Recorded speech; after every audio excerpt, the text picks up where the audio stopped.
Welcome to the Stone Table. This isn't a stage, it's a gathering place. Here, lifters of all kinds bring their stories. The heavy, the honest, and the hard-earned. Real voices, real weight. Shared like a good pour among friends.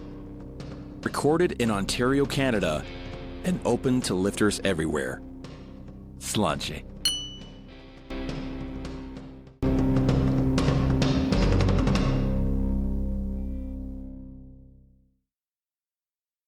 Welcome to the Stone Table Podcast.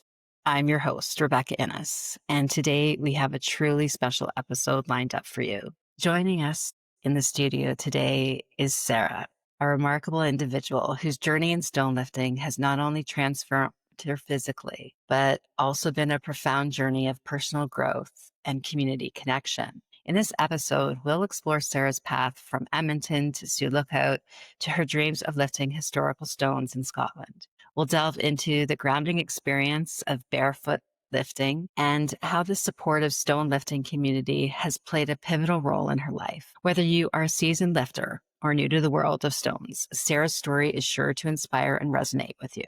So grab your favorite drink, get comfortable, and join us as we uncover the strength found in stones and the community that lifts us all. Let's dive in.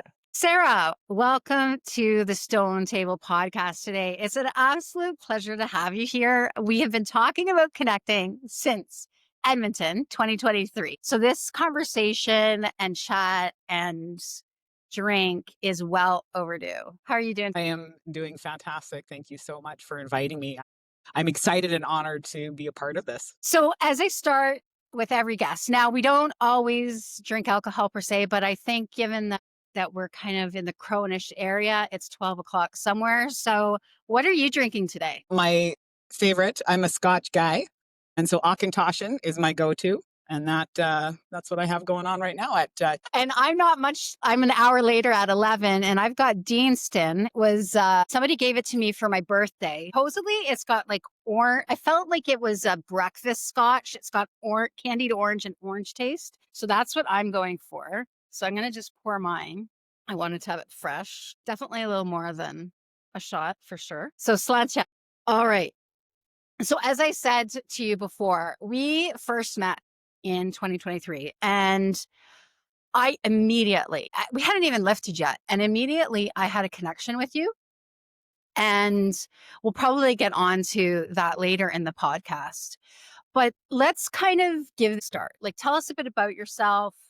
What's your background? Oh, I'm in Sioux Lookout. I was in Edmonton, moved to Sioux Lookout for work. I worked at a fishing camp in Wollaston Lake Lodge in northern Saskatchewan for a couple of years, and then made the move out here to Sioux Lookout, which is an hour kind of north of Dryden, Ontario, and at Anderson's Lodge. And it was a huge jump, a huge risk, and I was terrified and excited all at the same time, and it was the greatest thing I've ever done. That's amazing. No regrets about this decision at all. And so what exactly you do up there? Managing a fishing lodge. So the fishing lodge, we're right on Lac Sewell, which is it's a huge body of water. It's well known for all the fishing in the area. And so our season runs from May to September. But then, when I work full time, so all winter long, it's all the back end stuff. It's hiring, it's advertising, all the administrative stuff, inventory, going to sport shows, going to tackle shows, getting ready for the following season. So there's lots of work to do in the winter. Keeps me busy. But then in the season, like it's just go, go, go. You're working 15 hours a day, every day. It's hard. Well, I think the one benefit that I've seen from you being in this more remote location is that you've a lot more access to stones. And I've seen you in a different element. I think I started following you on Instagram. You were working out of a strongman gym, I believe, around Edmonton. And I started following you after I had gotten an inkling that I wanted to do natural stones. And you were lifting stones. And I was in awe by you. I thought, this woman, I think she's a bit younger than myself, can lift these stones and hold them. And I wanted to be like you when I grew up. So tell us a little bit about that. How did you start in stone lifting? And then work us up to when we met in Edmonton. I had been in and out of the gym, everybody's got their own fitness story and their journey. I had done a lot of work on myself physically and was in the gym one day, just kind of going through the motions and just in the gym, but not really sure. It just wasn't satisfying that need that I had. That wasn't filling that void. But I just would show up at the gym every day, but it wasn't satisfying. So, on the in between sets, scrolling my phone, and all of a sudden on Instagram, this pop up of Alberta's Strongest Viking came up. And I was like, what the hell is this? So I click on it, kind of look a little, I'm like, Stonelifting, strong people. I'm like, okay, this is kind of neat. I'm very outdoorsy. So I messaged Troy, who was the founder of that. And I said, like, what's this all about? He's like, why don't you just show up for practice? So I normally would never, I'm a very shy person. I'm an introvert. And I was in the beginning of a divorce. And I thought, you know what, I'm going to do something different. So I showed up and was welcomed by everybody that was there, Troy, Dave, Brian, all the guys. And they said, so you just lift those stones. So I walked over to them and lifted them up and went, oh my God. And everything just went and clicked into place. And my body became just like everything woke up and everything came alive. And I went, this is it. This is the moment. This is my thing. This is me. Yeah. So I think you're kind of naturally predisposed to stone lifting for some reason. And can you tell us about like the weights of those stones? Because when I looked at your profile Instagram, which is Stuff Your Cake Hole, for those that don't follow her, you should. She is a phenomenal stone lifter, like writ large, male, female, anything. She is an absolute dynamo when it comes to lifting stones. But can you tell us like those first weights of those stones you lifted? Because it was incredible. I'm trying to remember. It was a couple of years ago. They were over 150 pounds. There was a couple that were close to 2. But I think the ring stones were like well over 300 combined. It was a phenomenal feat. So I think you're right. yeah. But so essentially you had been kind of a gym barbell warrior for a while and you picked up these stones. And so how did that transition in you? Like what did you do after you realized, hey, this is kind of what my body really responds to? This is essentially like a calling. How did you transform your training after that? Well, the guys gave me a couple of documentaries to watch and a book to read on the stone lifting. And so I just started doing some more research on it and then irregular lifts. And so that's the beauty of stones. And that's what I love so much about it. And I think what a lot of us love about it is that it's not calibrated. It's not like picking up a dumbbell or a barbell. It's not always the same. So when I would go to the gym, I would start lifting the weights differently, where I was trying to mimic as I was prepping for this Alberta Strongest Viking, because I entered the competition and I said, you know what, I'm going to try this. I'm going to see what I can do. And I had just turned 40. That was my gift to myself for my 40th birthday. I thought, you know what? Okay, we're 40 now. We're getting divorced. Let's do this. So I would just start picking up I would find like the 150-pound dumbbell and I would pick it up in my arms like a baby and walk around the gym with it. And everybody's like, what the hell is she doing? And then I had a weight vest. So I put on my weight vest and I do bear crawls around the gym. And so just started just doing weird stuff to mimic the stones or just to get my body used to irregular lifts and not the traditional, gym lifts. Yeah. I don't know if that makes And so sense. how did that get you to Edmonton Stone Lift? I really connected with all the guys. I trained with them all the time. I competed in Alberta Strongest Viking, and after that, maintained friendships with them and would practice with them. So after the competition was done and nobody else came to practice, I would continue to go. So it was me and the guys, and we would just lift, and they would help and coach me, and we would train on different stones. And it was very casual, and it was very fun, and it was such an easy place to be with them. And we would just pump each other's tires. And I really enjoyed that. And it just, getting different perspectives from them on, like, because there's no mirrors, right? There's no mirrors outside when you're lifting stones. There's no mirrors in the warehouse where we were training. And it was, well, you can't see what we're seeing. So why don't you try lifting it this way? Why don't you try shifting the stone onto this arm? And so using those cues was able to pick some of the stones that I had been battling with. And that was really great. Yeah. And so that's where our story picks up. We met at the gathering in Edmonton with the Edmonton Stones of Strength. And I was struggling that day. I was really struggling to lift some of the stones. I think it was my first time meeting pretty much everyone there. But then you lifted this stone, and it was absolutely incredible. It was 270 pounds, I believe, and you were doing a hug lift. Correct me if I'm wrong on that. Walk me through that lift. It's the teddy bear lift. That was Oh, the teddy that's bear my lift. favorite memory. That was such a good day. Yeah, the teddy bear lift. I battled with that one. Just hearing everybody cheering me on, and it was great. It was I didn't think I was going to get it.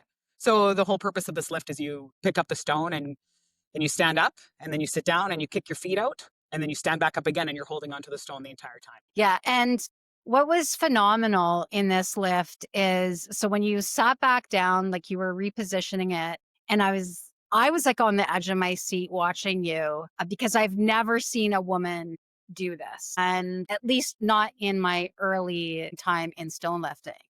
And you were sitting with it, and you kind of what I love about your technique is that you have absolutely so much patience. You sit there, you wait, and you make the lift when you're ready. And when I first got into stone lifting, I rushed everything. So kind of talk about your mindset when you're in a lift, because I've never seen someone who is just so patient sitting there and waiting. Like there are some lifters that are, see stone must lift.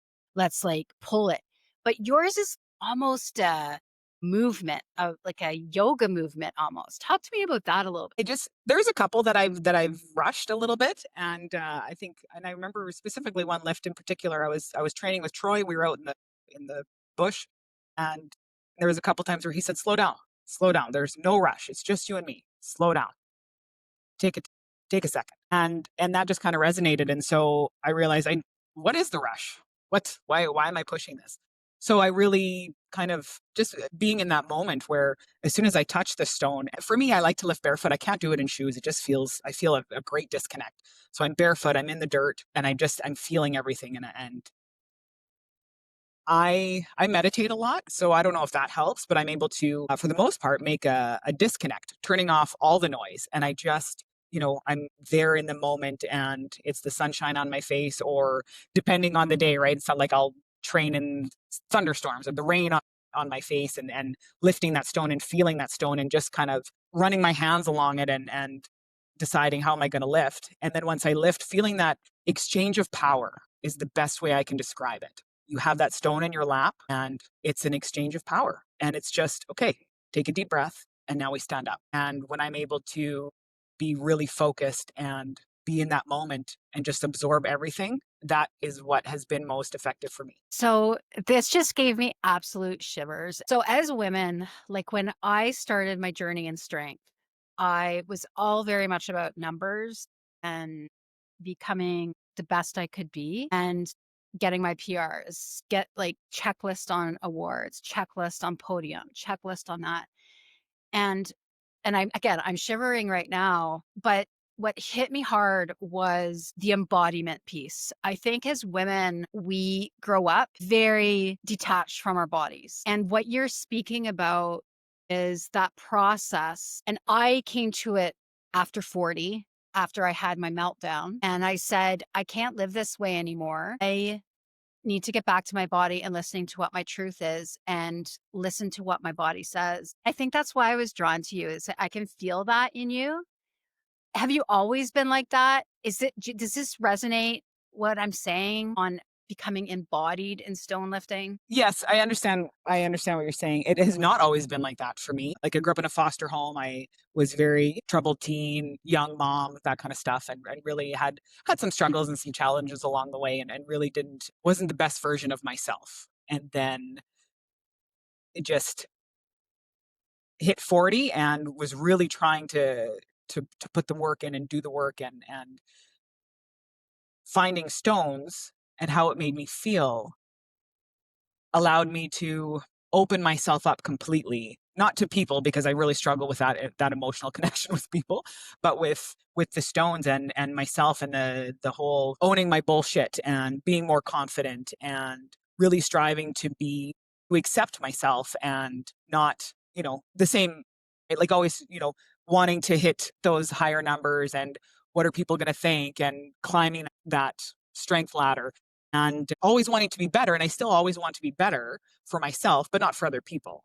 I don't, and I do my lifts and I post my videos, but lots of times I'll go out by myself and just lift and not video. And because for me, I want that for me. I need to feel that. I cry a lot in the woods. Those are emotional. It's a purge for me. It's an emotional purge. And, I don't know if I've gone down a rabbit hole or if I've kind of stayed on track or if I'm answering your questions properly. You've definitely stayed on track again. I completely resonate with this. And like I really respect the tradition of stonelifting.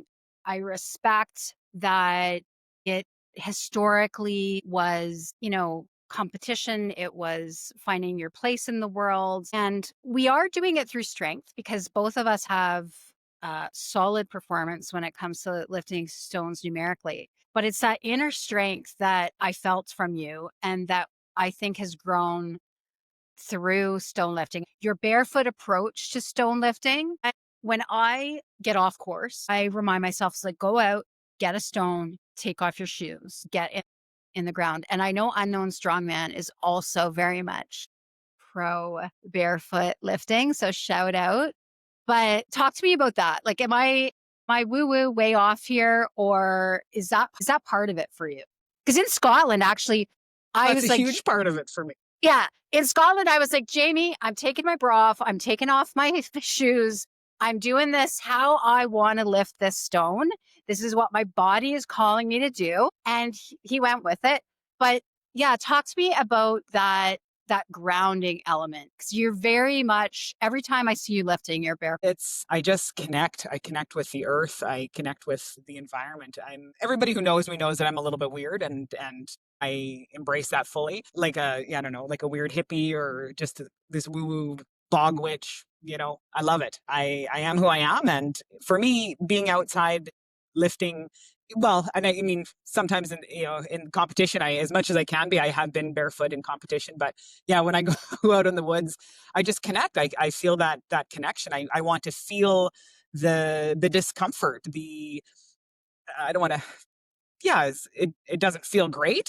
But it does feel good. It hurts so good, right? I have that connection, and I'm very aware of what I'm putting my body through, and wanting to make that separation and push past that pain and push past that discomfort, because I know that I'm strong enough and I want to be able to push my body to the maximum that I can. And for me, that's very empowering for me. It's this energy. It's this. It's hard to articulate, but the feeling of I ground better. I feel Yeah. fully grounded.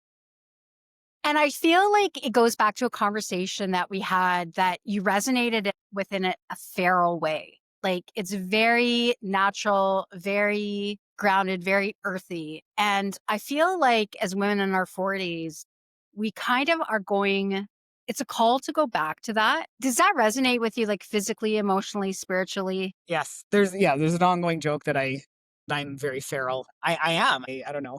I can fake the domesticated housewife, but no, I prefer being barefoot in the woods.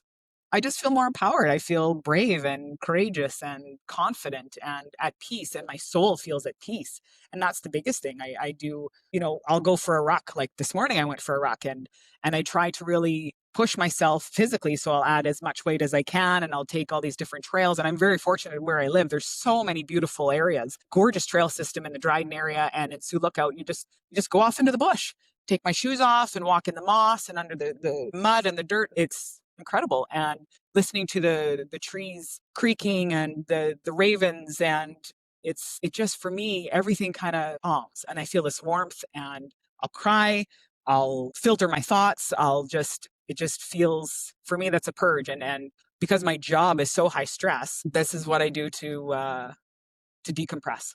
I'll go out into the woods, I'll find some stones, big, small, whatever my body's capable of that day, and I'll lift, and I feel so much better emotionally, physically. So obviously, like it's definitely helped And shape your more mental fortitude. So, I mean, obviously, we kind of spoke about some of your past with respect to growing up as in a foster care system. You've went through a divorce.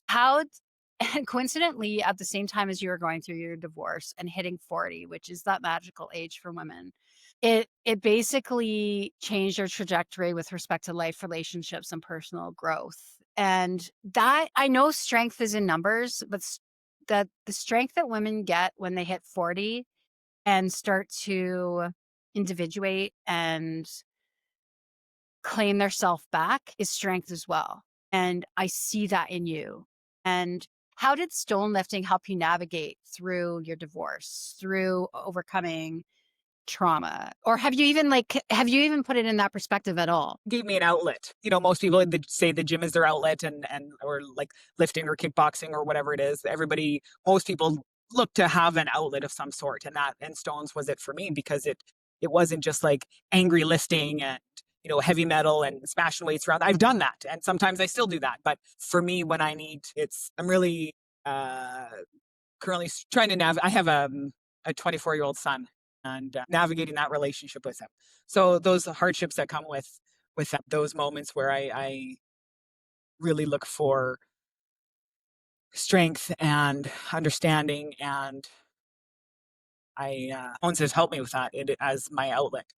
I'm able to, I don't know, navigate those emotions better and maybe filter my thoughts when I'm alone with the stones, because it's you and the stones. And like I said, I talked about that exchange of power that I feel. And it's maybe because I am a little woo, but being outside in the dirt, barefoot, with a cold stone in my lap, and the scratches all over my arms, and the discomfort that you feel, and just sitting there and holding that. And those are the moments where sometimes I'll have those epiphanous thoughts, or just it can be very powerful, very cathartic. And that's how stones have really done that. They really helped me. I hadn't found that before in doing therapy and having outlets with running and going to the gym and training and all that kind of stuff, and talking to people and journaling, and nothing felt right. Nothing was working. Nothing was helping me that I felt until stones. And now the lifestyle that I have accepted and embraced, and I feel so much better mentally and emotionally. Well, there's still, everybody has their skeletons, still working with those and living with those and navigating certain challenges. Stones has helped me with that so much. Yeah, I'm sitting here and I'm trying absolutely not to get too teary about this because I just feel absolutely everything you say 100%. And stones have given me the confidence, the embodiment. It's really, it's to me, it's a real sacred act. And yeah, of course, I really like to go out and put on my boots or sometimes barefoot like you and grab the heaviest stone and just, pull it. But it is very much a sacred act for me. But getting back to something you and I were talking about way back when I did a profile for you on my other Instagram page, which is respect to my Stones of Strength competition with IHGF. And I was profiling you, and you were saying to me at that time that stone lifting allowed you to get out of kind of that toxic narrative of the gym lifting community. And can you talk a little bit about that community? I got to see and feel the Edmonton Stones of Strength, but can you talk to me about community? Because I think what we miss so much is how important community is to our growth, our mental health, and just all around daily happiness. Talk to me about that. Uh, it seems to be a little bit harder for women growing up, and how you talked about just being detached from our bodies and not ever, growing up as a woman, being overweight and being unhealthy and really struggling with body image and eating disorders and all the package, right? And being in the gym and seeing, comparing yourself. For myself, I constantly compare, I still do compare myself to other women and other lifters in the gym, like their technique and their bodies. And that's so toxic. Why do we do that to ourselves? We can't help it. We just do, because we've been trained to do that, right? And it's all part and parcel with eating disorders and just that negative mindset. And so being in the gym, different gyms that I've been to, you're never quite confident enough. That's how I felt. Didn't matter how much better I got, how much stronger I got. I didn't feel comfortable with myself, with my skin, and so with stones, everybody's pumping your tires. The whole community the Edmonton Stones with Strength, lifting with the guys in Edmonton, lifting with everybody and everybody that I've met online. I've made so many connections. That's how you and I met. And I Yeah. fangirled you hard. And then actually meeting you during the event was so great. And so making all these connections with people around the world through stones and the love and the passion that we have for it has really built that community. And we just, we want everybody to be better. We want everybody we share tips and advice and techniques, and we share our lifts, and we pump each other up instead of cutting each other down. And it doesn't matter what you look like. It doesn't matter what you wear. It doesn't matter what equipment you're using. If it's primitive or if it's high tech, it doesn't matter. It's all about just, how do you feel? That was a great lift. Or, it's for me that in all the different things. And like, I've tried kickboxing and powerlifting, and I thought I'd get into that. And one time I was like, oh, I'm going to be a runner. And I spent the entire summer running. And I've never felt that connection, that never had that community behind me to really make me feel so supported and so accepted that I have with stone lifting. It's really changed a lot of things. Yeah, like when I went out to Edmonton Stones of Strength for the gathering in 2023, I don't know whether it was the travel or whether it was the new place. I was the only one lifting in a kilt, but I struggled on stones that I really should have gotten, technically speaking. Like I can lift these weights. And at the end of the day, you stayed. You were like, I think you said to yourself, like, this woman can get the stone. I'm not really sure what was going on mentally with her. But we came back to the stone after a full day of lifting. Probably we were 6 hours in by that point. And you walked me through lifting this stone that I kind of knew that I could. And you coached me through the grip. You coached me through getting it on my lap, getting it up to chest. And honestly, that was the highlight of my trip, is that moment. And also when we were practicing, I think some type of wrestling of some sort. We wrestled that day as Sumo wrestling. Yeah, we sumo wrestled that day. I actually liked that very much. Fun. Yeah. But that was fun. The bond that I had with you after that moment of you coaching me through to say, hey, I know you can do this, girl. Like, buck up, let's go. Like, let's get this done. But it wasn't done in a way that was her like Rambo, let's conquer all type. It was done in a very supportive, feminine way. Do you remember that day? Do you remember that lift? I do. I do remember that. Have you had other opportunities to do that? Because I think that's what I'm finding out with this podcast, as well as having people over to my home to stone lift, hosting clinics, is that I'm getting more out of seeing others succeed and seeing others do things that they didn't think they were capable of. Being so remote, like, it's one thing to, cheer each other on through social media. But for me, I'm quite remote, so I don't really have, like, all you guys are away. I'm away from my Edmonton group, and I'm far from you, so I can't, like, I train by myself. But I did have while up in camp, last camp that I was at Wollaston Lake Lodge in northern Saskatchewan, there was a couple of the guys, and I was showing them the stone lifting. And they're like, well, we can't do that. And I said, sure, you guys can. You guys are strong. You're young. You've got rubber bones. You're full of testosterone. You can lift these stones. So just kind of talk them through that. And that was amazing to see them lift those stones and the look on their face, like, oh my God, I just lifted this stone. And I said, now you get to go back home after the summer and tell everybody that you lifted boulders in the north. Come on. Like, that was pretty exciting for me. And then coming here to Lookout this past summer, I had an opportunity to meet some amazing people that I worked with. And one of the local gals in town, we went for a walk one day, and she said, I kind of want to lift stones. I think that's pretty badass. And I said, yeah, you can do it. So we found one, and we were lifting, and we were getting to being able to coach her through that, and watching her expression, that realization, that confidence that comes over somebody when they lift a stone for the first time and they go, holy shit, I just lifted this stone. And you just feel so badass and you feel so good. And that was so great for me. I was so happy to see her so happy. That was a beautiful moment. Yeah. So I have those moments are few and far between, but they are high.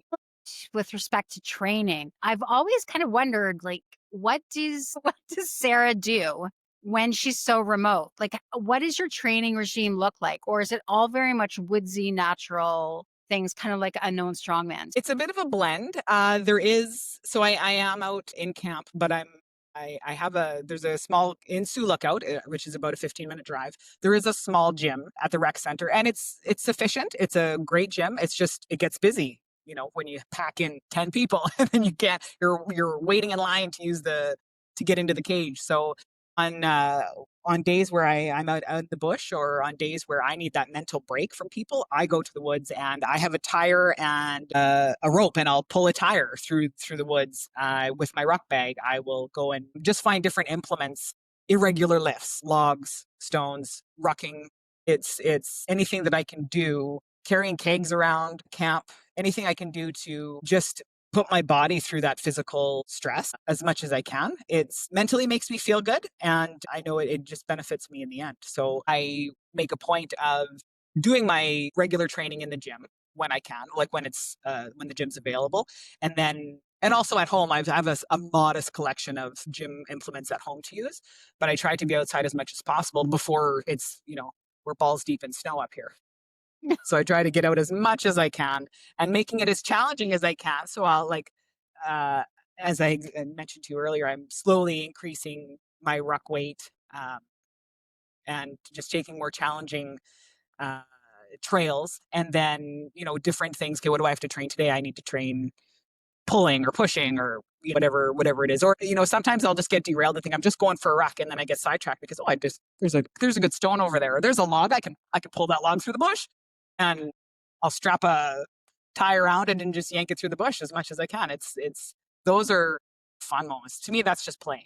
To me, in my mind doesn't think, oh, I'm training today, and these are all the things I have to train. This is my split. This is, oh, I'm having fun. I'm a kid in a sandbox, and I'm just having fun playing. And I think that's really the thing, is bringing the fun back, and stones brings the fun back. And let's talk about rucking for a second. You and I were chatting before we got on in the studio today, and I was off to the gym, you're rucking, and I kind of gave some thought to it about how important it is actually to do kind of that activity, like rucking with respect to stone lifting. There's such a carryover for that. And I was thinking, I used to do a lot of rucking, but tell me the crossover for the rucking that you think it gives to stone lifting. It helps with the endurance for sure, especially when I wear my weight vest.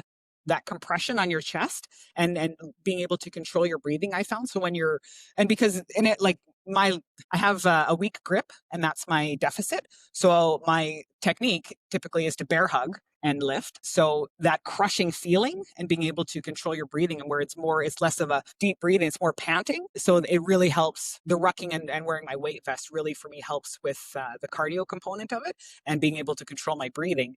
And also so one of the things I do every day, or I try to every day, is put myself in an uncomfortable position. Do something every day that makes you uncomfortable. That's how you grow.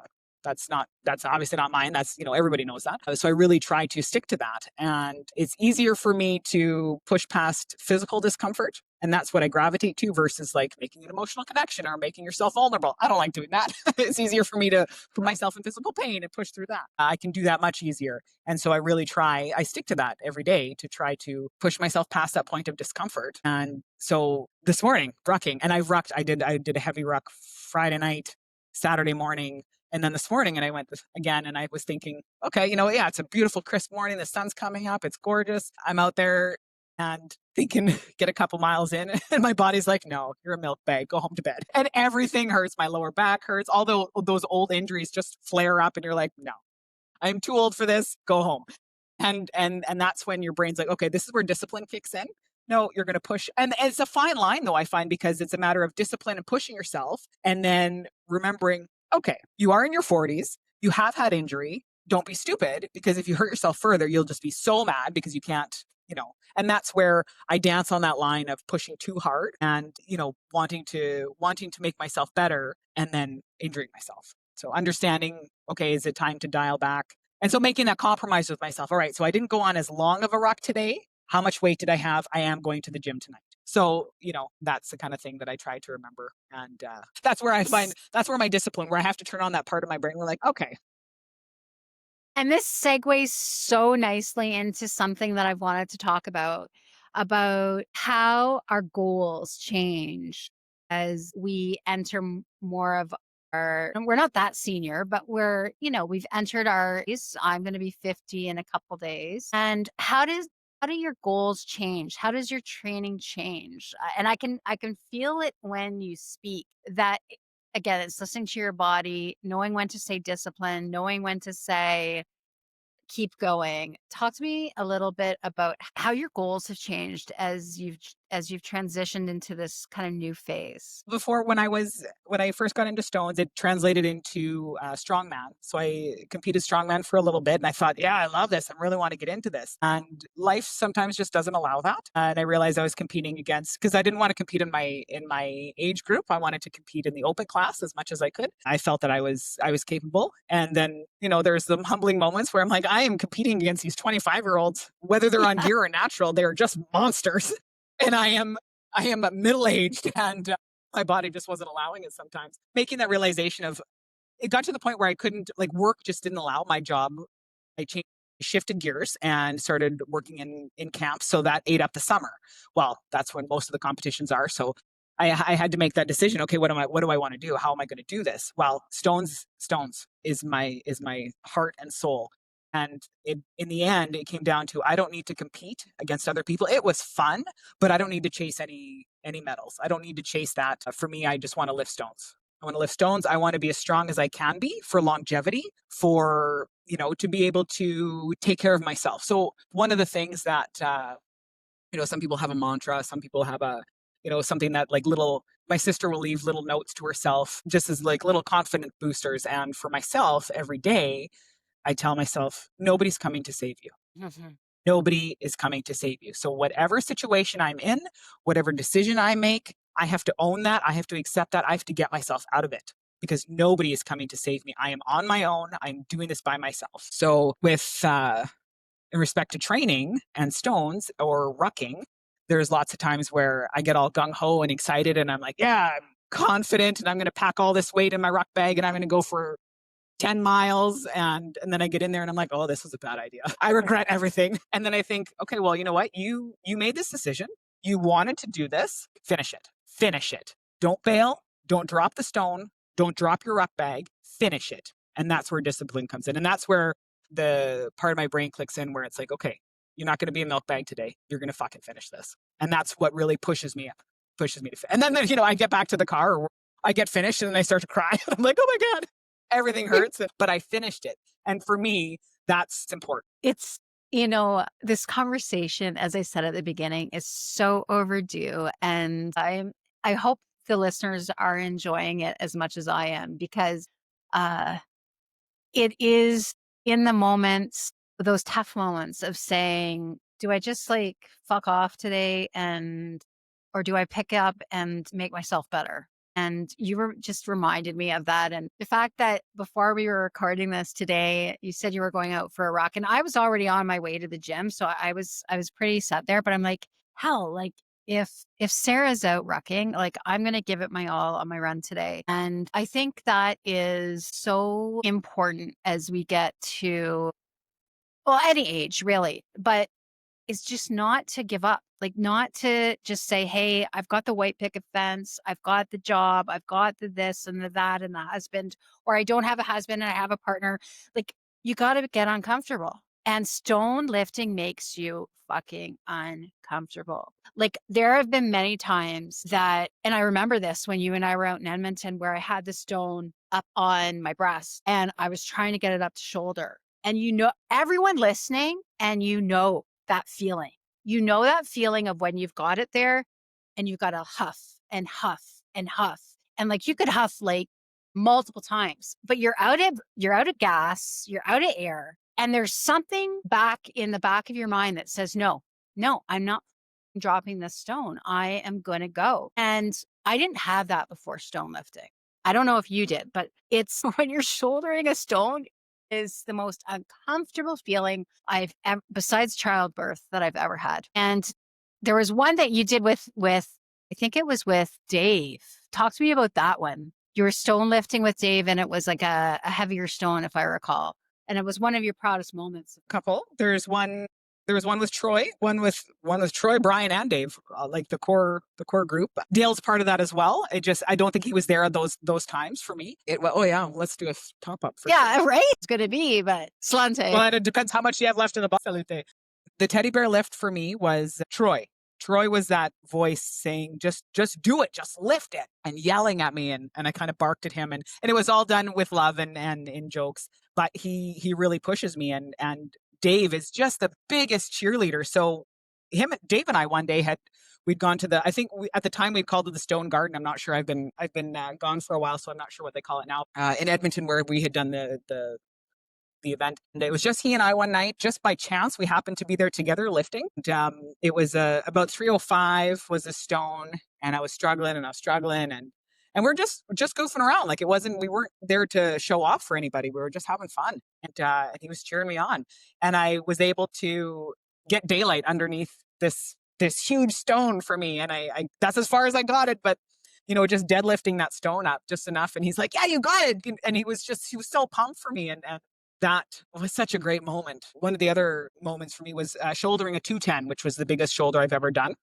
That was in the warehouse with Brian and Troy, and the two of them. And that was one of those moments where they had both seen, again, no mirrors. So Troy saying, why don't you try this? This is what I can see from my perspective. Brian saying, why don't you try this? This is what I can see from my perspective. So the two of them talking to me, and that's where I went, okay, slow down, listen to what they're saying, try this. And it worked, and I was able to get it. And it was such a euphoric feeling.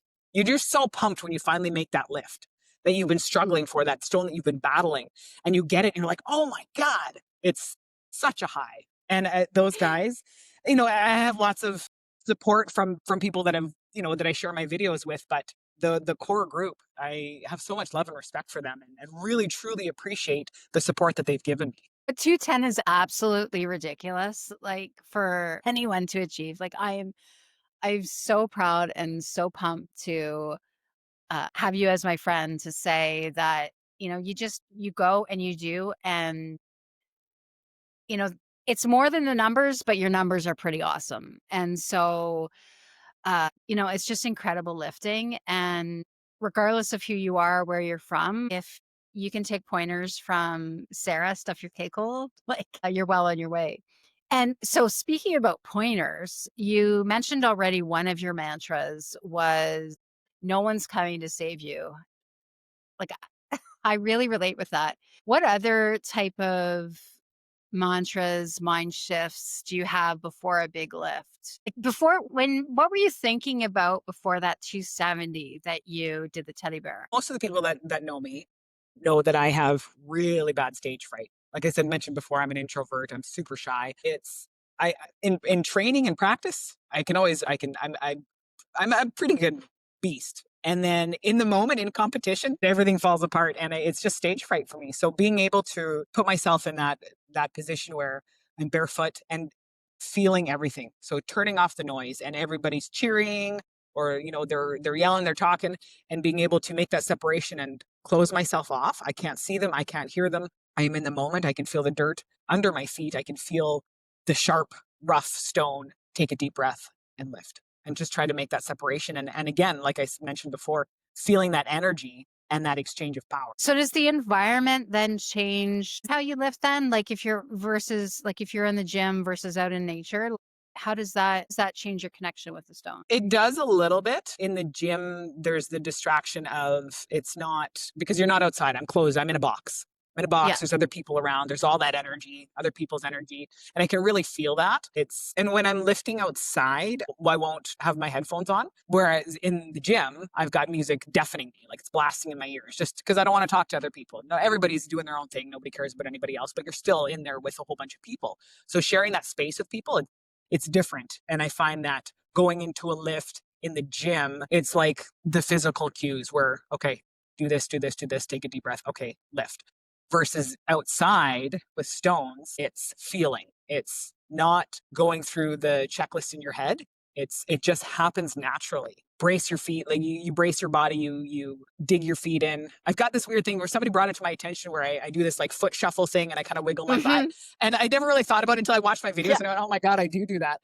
But and then when I'm in the moment doing it, it's like, oh yeah, why do I do that? I just do it. My body does it, and then I you take the slack out and you lift. And I just find that when I'm outside, I'm in the moment more. I'm more present. More present is probably the best way to explain when I'm outside versus in the gym where I find that I'm distracted. There's other people around, and like I said, it's just it's very different. And I can have great workouts in the gym, but it doesn't feel the same. Yeah, and I think partly when I was watching you interact with the gang and the community out in Edmonton, what I liked the most was this one specific moment. And I finally found that moment myself 3 years later. But you were lifting and you were getting coached from the side. And you're like, you know what? Look, no, I got this. Like I know what my body wants to do and how I'm going to lift this, and I will lift it, but I'm going to do it in my own way and in my own time. And I think for me, stone lifting gave me that voice back. We are taught as women to shrink, to be small, to not talk back, to not take up too much space, to, if someone gives you advice, you welcome it graciously.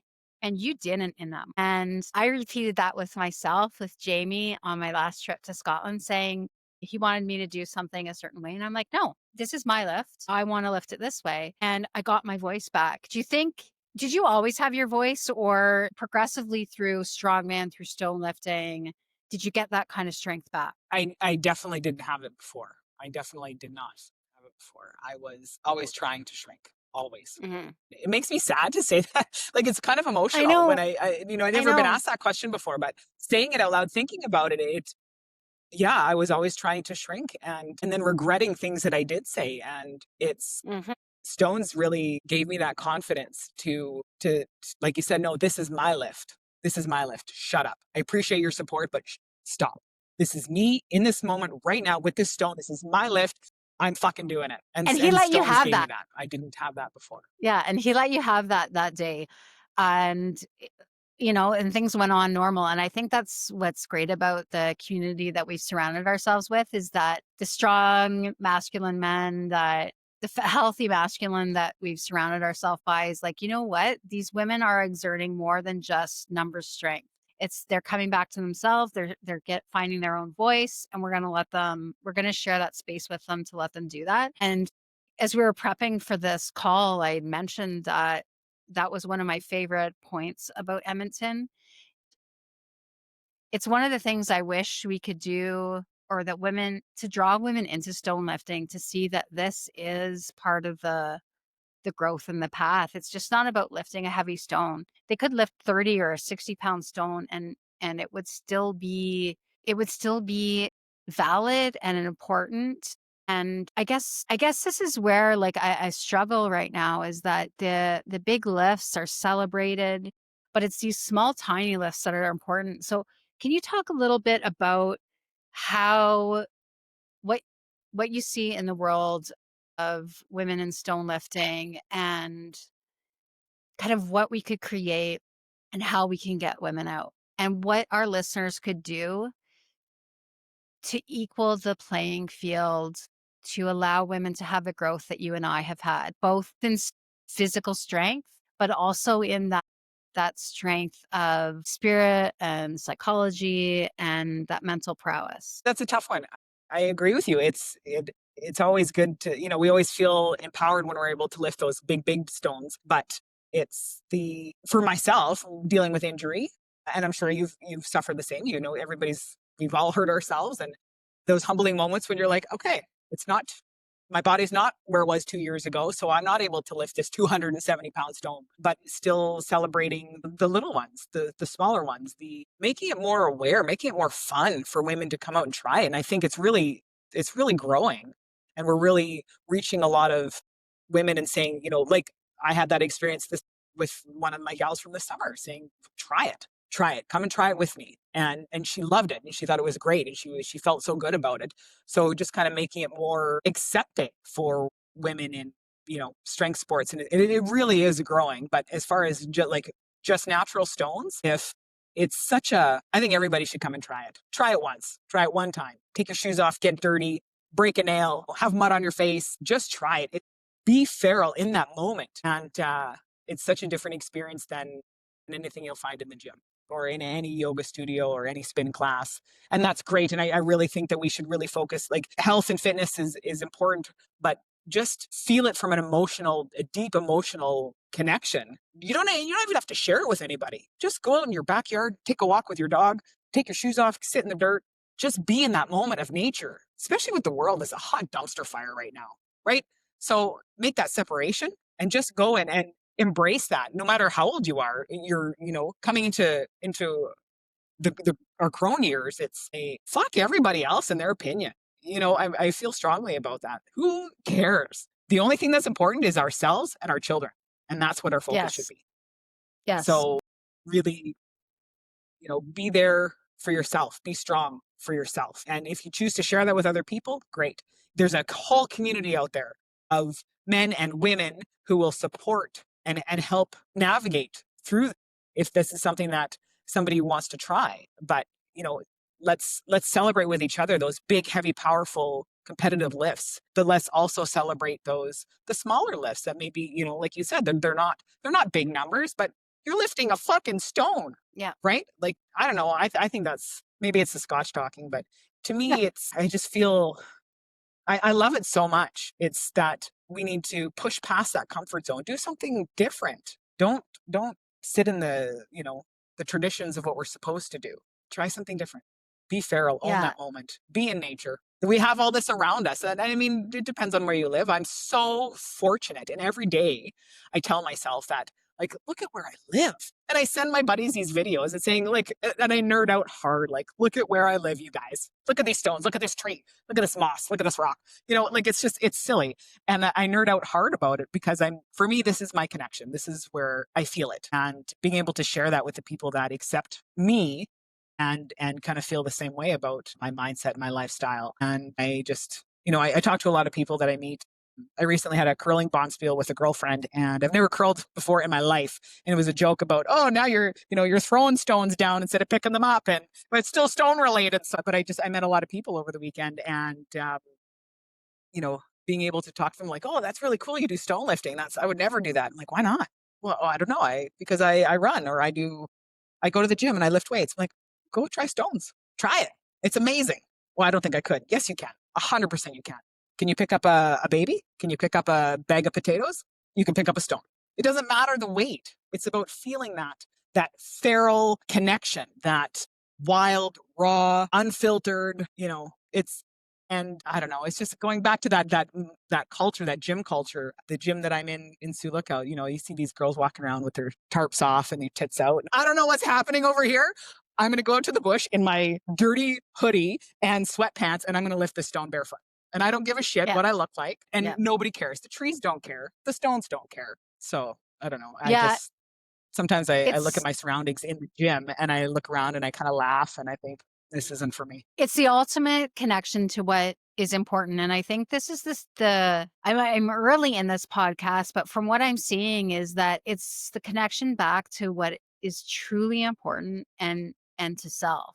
And your journey is still really young in stone lifting, or at least I hope, because I hope to be doing this with you for a long time, even if it's virtually. But we've chatted, we both have wanted to do Scotland.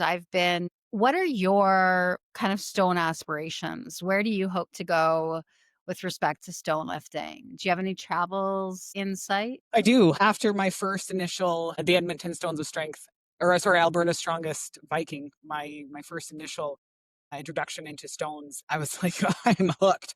I am in love with this. This is what I want to do. Then, having friends like yourself that have gone and done the stones, and Dave has gone and listed stones in Scotland. And I said, that's what I want to do. So I have made that decision. And, some career changes have happened in the last couple of years and some injuries as well. So working through all of that. But I've made the decision that next fall, after my season closes at the fishing camp, I am going to Scotland to lift some of the historical stones. And I am so pumped about that. I so wish that we were there at the same time. I'm planning to go back in September. I'm also going back in May, but Scotland has been my second home. And I really want to be able to support you on this journey, as well as any listener, on what stones to see, to hook up with, people of the likes of Jamie McGregor or the Stone Man. They really are super helpful with respect to getting the lay of the land and what stones you need to see. But I'm telling you, Sarah, like I went barefoot for the first time on my stone lifting tour with Jamie this past August, September, and it was legit another level of experience being that connected to the ground and into the rocks. And I hope you come away with that same experience. So we'll have to have you back after you do all of these lifts. And I wish I was there because I know, like, I can hardly wait to see you lift Fiona because I know you're going to, and, or you have the capacity to at least. And maybe it won't be on your list of things, but like you are the ultimate warrior to me, both in strength and mind. And I can't wait to see what Scotland has in store for you and all the new stones that Jamie McGregor has placed down as well. Hopefully, you'll get to see some of those. But yeah, reach out, obviously, listeners, or you reach out to me with getting links on what stones to see. So, as we kind of close, I wanted to talk about mobility. Let's go into that for a little bit. Like you talked about injury. Like, do you do mobility support work as part of your programming or? I do now. Yeah, never used to, but in the past year, I've really had to focus on that and really uh, take the time to put that work into myself because I find that as I'm getting older, it's, between that and taking proper supplements and my spending the summer working at the job that I did, it was so busy. I wasn't sleeping. I was sleeping 3 hours a night, so my cortisol's through the roof. Mm-hmm. Perimenopausal, so your body's just trapping fat that you can't get rid of, and not eating properly, not sleeping properly, and just training was I trained when I could, but it wasn't to this degree that I normally train. So that was a struggle, like emotionally and mentally and physically. It was just a battle. And all my focus and attention was on work. And so coming out of that, thinking like, oh my God, give me a year ago, where was I? Where's my body? To where I am now, that's a hard kick in the nuts. So Mm-hmm. really trying to be patient with myself, kinder to myself in regards to acceptance and okay, so this is where I'm at. This is what happened. There's no point in getting mad or upset. Let's just move forward. So back to sleep. So I spent the last 6 weeks, sleeping more and proper protein and really, the supplements that I'm taking and training and getting back into a proper training program. And I'm so much happier, but really focusing on recovery and mobility. Mobility work is huge. So I had come out of camp 2 years ago, and I was in I had entered 2 strongman competitions within 2 weeks apart.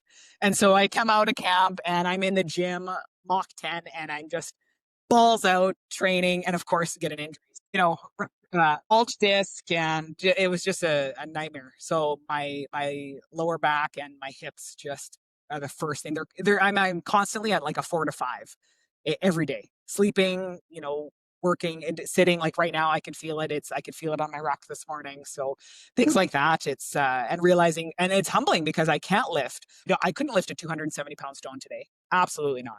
So, but working my way up to that. So now I've given myself 1 year. I have 1 year to get my body back properly Mm-hmm. and really give it everything that I have through. So all winter long, training as much as I can outside with stones and with the equipment that I have. And then spending the summer in my job that is all consuming. And then still remembering this is my focus. I'm going to Scotland. I'm going to lift these stones. I have to do everything I can to get my body ready to do that, to go there and to lift those stones and to get back to those numbers as much as I can to get those numbers back to where it was and be as careful with my body, but still pushing as much as I can and taking into account, right, the change in hormones, the fluctuation that happens with us. And men, I don't know what it's like with men, but I know what it's like with women, right? And we're all suffering from the same thing. So being able to navigate that as much as I can through proper nutrition and training and research, right? Researching and realizing what works for my body. Yeah, I mean, going into because I'm in menopause right now, and going into menopause was a huge change for me. I couldn't understand why, when I was trying to get more like a different body composition to hold the stones better, that it just wasn't working for me. Talk to me a little bit about like your supplementation, what you found in perimenopause. I mean, people don't want to talk about this. And I know that we have male listeners here, and hopefully there's coaches here as well. But this is really important to hear because training in your 40s and is like a different beast. Like somehow I woke up overnight and I had a belly. I had things just were not working. Like even my strength, like right now I couldn't do a 5-3-1 for the life of me. For me, what works is a 5 to 8 rep range. Like I like that with a little bit of speed sprints, and that gets me mentally coped for the day. So talk to me how your training regime changed as you've entered perimenopause, because I need the coaches on this, hopefully that are listening, to hear that you cannot have a package approach for women over 40. So for myself, I found, especially coming out of the summer where, like I said, I wasn't eating, sleeping properly. So I'm a lot softer. I feel squishy.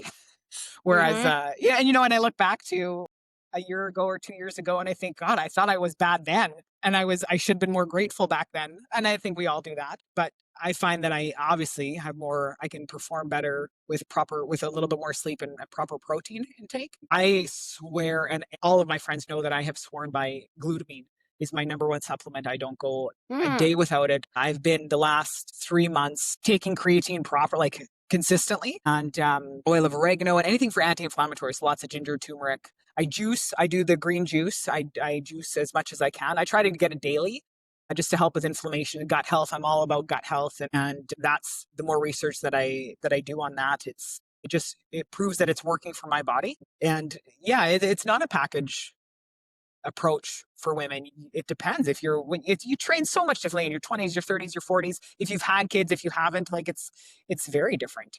For myself, yeah, sleep and protein is the biggest one. And the creatine has helped, of course. And like I said, I'm just coming off the summer where my body went to shit, and so I'm just like 6 weeks into sleeping properly and getting sufficient protein and back to training where I feel good, but my body has changed for sure. I'm definitely thicker and squishier, which I don't like. I absolutely hate it, but I'm working with what I have to help that. I'm not going to beat And myself up so, about it. I've spent my entire life doing nope. that. Yep. Yeah, we spend our entire life It's beating ourselves up to fit a certain norm. And what I hear from you is essentially it's the small stuff that matters. It's the sleep. It's getting that cortisol in check. It's doing those small daily wins on a consistent basis that are going to make a change for you. And luckily for me, I am on hormone replacement therapy. So I'm taking estrogen, and it has made a night and day difference with respect to that 3 a.m. awakening that I'm sure you have experienced, and many of our listeners have experienced. Yeah, it's hurts for training when you're up at 3 a.m. wide awake with the cortisol pulsing through your body. But it is those small wins, and it's done consistently on a daily basis that matters. It's not the getting out and running more. It's not the stuff that you did when you were 20 and 30. It's a softer approach. That is, when I met you, that is totally the vibe that I get from you. It's just like, be kind to yourself. Be kind to yourself, listen to yourself. You intuitively know what you need to do. And yeah. And so speaking about what you need to do and what you need to know, I always finish off the podcast with the same question. And so what wisdom would you give to any of our listeners or lifters, ideally 3 pieces of wisdom, uh, to guide their daily life through stone lifting or just through the whims of what life throws at you? Take your shoes off. Take your shoes off. Breathe deeply. Walk lightly, and give it everything you have. Make that separation. Turn off the noise. Be in the moment and give it everything you have and push. Those are very poignant takeaways from this. And I wasn't expecting, Dale said that I was going to be moved by the conversations that I would have. Dale is of Edmonton Stones of Strength, or the Stones of Strength podcast. And this call has been completely moving the entire time. And I hope we do the same for the listeners. We'll continue to watch you. And I hope to have you back in November or December to talk about what you did while you're in Scotland. But I'm so appreciative for you being as candid as you are, as open as you are, and supportive for females in this space of stone lifting. So with that, I just want to say a final salante to you. Thank you so much for being part of this to us. This is my first podcast ever. I'm so honored and so grateful to have been for you to have asked me, and it means a lot. It really does. So yeah, it's totally emotional for me too. It's so And emotional. we've been friends for so long, and we've met once, and it was a connection. I'm so grateful to have you in my life in any capacity that we have. It means a lot, and so thank you so much for having me on the show. Well, best of luck in your endeavors this this winter up there. I'm hoping that it isn't too much of a winter there yet. Do you have snow? We did for a couple of days, and then it melted, so it's been great. Like this, the last couple rucks that I've been on, all the stones are clear, which is nice, and the paths are dry, which is fantastic. But I know the snow's coming, and it's going to be. I feel like it's going to be a doozy. Well, I cannot wait to see what Winter Games brings you. Again, we'll have you back after your Scotland tour to show all the amazing lifts and growth that you've had. Again, thanks so much, Sarah, and we'll see you again soon. Thanks to all for joining us on the Stone Table Thank Podcast. you so much.